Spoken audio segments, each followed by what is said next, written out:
53 migrants are confirmed dead, among them 6 children, following Tuesday's airstrike on the Tajoura detention center. Over 130 people were injured.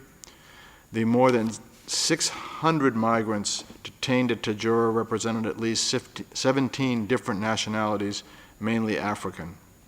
Our colleagues spoke to some of the refugees there who were severely traumatized by this week's events. They spoke in a state of shock and had spoken to us about having seen their fellow detainees, body parts dismembered around the center.